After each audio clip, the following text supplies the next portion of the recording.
কেন হরমুজ প্রণালী যুদ্ধের কেন্দ্রবিন্দু হয়ে উঠেছে? ট্রাম্প কেন মধ্যপ্রাচ্যে অতিরিক্ত সেনা পাঠাচ্ছেন? যুদ্ধের প্রাথমিক লক্ষ্যগুলো কি ছিল এবং কেন তা পরিবর্তন হয়েছে? ইরান কিভাবে হরমুজ প্রণালীতে জাহাজ চলাচল সীমিত করেছে? আপনারা দেখছেন TVN 24 নিউজ নেটওয়ার্ক। সবশেষ আপডেটে স্বাগত জানাচ্ছি আমি নূর। মধ্যপ্রাচ্যে আমেরিকার অতিরিক্ত সেনা মোতায়েন এবং প্রেসিডেন্ট ডোনাল্ড ট্রাম্পের ইরানের জ্বালানি অবকাঠামো ধ্বংসের হুমকি ইঙ্গিত দিচ্ছে যুদ্ধ এখন এক নতুন পর্যায়ে প্রবেশ করতে যাচ্ছে। আমেরিকা ও ইসরায়েল নিরাপত্তা কর্মকর্তাদের মতে সংঘাতের সম্ভাব্য শেষ লক্ষ্য হয়ে উঠছে হরমুজ প্রণালী এবং গুরুত্বপূর্ণ জ্বালানি স্থাপনাগুলোর নিয়ন্ত্রণ নেওয়া। শুরুতে যে লক্ষ্যগুলো সামনে ছিল, ইরানের সরকার পরিবর্তন বা দেশটির পারমাণবিক সক্ষমতা পুরোপুরি বন্ধ করা, এখন তা অর্জন কঠিন বলে মনে করা হচ্ছে। ফলে যুদ্ধের কেন্দ্রবিন্দু সরে এসে দাঁড়িয়েছে হরমুজ প্রণালী খুলে দেয়া এবং বৈশ্বিক জ্বালানি সরবরাহ স্বাভাবিক করার দিকে। বিশ্লেষকদের মতে যদি এই প্রণালী পুনরায় খুলে দেয়া যায়, তাহলে ট্রাম্প প্রশাসন যুদ্ধ শেষ করার একটি পথ খুঁজে পাবে। একই সঙ্গে বৈশ্বিক জ্বালানি সংকট কমবে এবং ভবিষ্যতে ইরানের একটি বড় চাপের হাতিয়ারও দুর্বল হয়ে যাবে। এই লক্ষ্য সামনে রেখে আমেরিকার মধ্যপ্রাচ্যে নতুন করে সেনা পাঠাচ্ছে। প্রায় 4500 মেরিন ও নৌসেনা সদস্য, যুদ্ধ বিমান, হেলিকপ্টার এবং সাঁজোয়া যান নিয়ে একটি শক্তিশালী বাহিনী মোতায়েন করা হচ্ছে। এর পাশাপাশি আরও একটি ইউনিট দ্রুত পাঠানোর সিদ্ধান্ত নেওয়া হয়েছে, যা ইঙ্গিত দেয় আমেরিকা বড় ধরনের সামরিক পদক্ষেপের প্রস্তুতি নিচ্ছে। ইরানও পাল্টা হুঁশিয়ারি দিয়েছে। দেশটির সামরিক মুখপাত্র বলেছেন, তাদের তেল ও গ্যাস স্থাপনায় হামলা হলে তারা উপসাগরীয় অঞ্চলে আমেরিকা সম্পৃক্ত জ্বালানি, তথ্য প্রযুক্তি এবং পানি সরবরাহ অবকাঠামোতে আঘাত হানবে। একই সঙ্গে ইরান ইসরায়েলে একাধিক শক্তিশালী ক্ষেপণাস্ত্র হামলা চালিয়েছে, যাতে শতাধিক মানুষ আহত হয়েছে।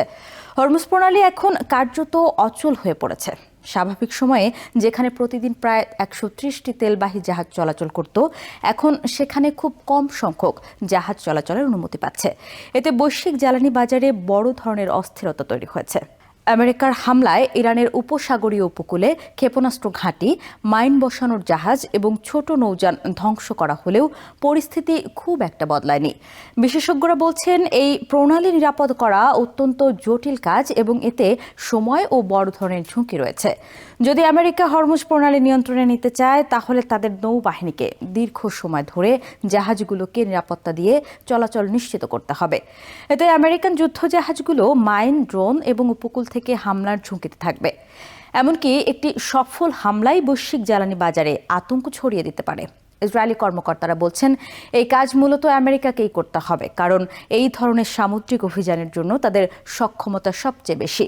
তবে তারা এটাও স্বীকার করেছেন যে হরমুজ প্রণালীতে অভিযান চালানো প্রত্যাশার চেয়ে অনেক বেশি জটিল। এদিকে আমেরিকার ভেতরেও এই যুদ্ধ নিয়ে প্রশ্ন বাড়ছে। কিছু রিপাবলিকান সেনেটর যেমন র্যান্ড পল ও লিসা মুরকাউস্কি যুদ্ধের লক্ষ্য ও পরিকল্পনা নিয়ে উদ্বেগ প্রকাশ করেছেন। সেনেটর থম টেলিস বলেছেন, এই যুদ্ধের উদ্দেশ্য এখনও পরিষ্কার নয়, যা একটি বড় সমস্যা। একই সঙ্গে যুদ্ধ চালাতে $200 বিলিয়ন বেশি তহবিলের প্রস্তাব নিয়েও বিতর্ক তৈরি হয়েছে। অন্যদিকে ট্রাম্পের ঘনিষ্ঠ মিত্র লিন্ডসে গ্রাহাম আরও কঠোর অবস্থান নেওয়ার আহ্বান জানিয়েছেন। তিনি বলেছেন, ইরানের প্রধান তেল রপ্তানি কেন্দ্র খার্গ আইল্যান্ড দখল করে তাদের অর্থনৈতিকভাবে দুর্বল করে দেওয়া উচিত। হরমুজ প্রণালী শুধু অর্থনৈতিক নয়, কৌশলগতভাবেও গুরুত্বপূর্ণ। বিশ্বের প্রায় 1/5 তেল ও গ্যাস এই পথ দিয়ে পরিবাহিত হয়। একই সঙ্গে ইরান এই প্রণালী বন্ধ করে ভবিষ্যতে যে কোনো হামলার বিরুদ্ধে একটি প্রতিরোধমূলক চাপ তৈরি করতে পারে। বিশ্লেষকদের মতে, যদি ইরান এই নিয়ন্ত্রণ ধরে রাখতে পারে, তাহলে এটি তাদের জন্য একটি শক্তিশালী কৌশলগত হাতিয়ার হয়ে থাকবে। কিন্তু যদি আমেরিকা ও ইসরায়েলের নিয়ন্ত্রণ ভেঙে দিতে পারে, তাহলে ভবিষ্যতে ইরানের ওপর সামরিক চাপ বাড়ানো সহজ হবে। সব মিলিয়ে যুদ্ধ এখন এমন এক পর্যায়ে এসে পৌঁছেছে, যেখানে সরাসরি সামরিক লক্ষ্য অর্জনের চেয়ে কৌশলগত নিয়ন্ত্রণ, বিশেষ করে হরমুজ প্রণালীর উপর বেশি গুরুত্বপূর্ণ হয়ে উঠছে।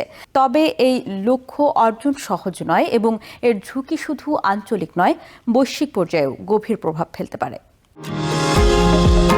নিউ ইয়র্ক থেকে সম্প্রচারিত TVN 24 টেলিভিশন, বিশ্বজুড়ে বাঙালির কণ্ঠস্বর।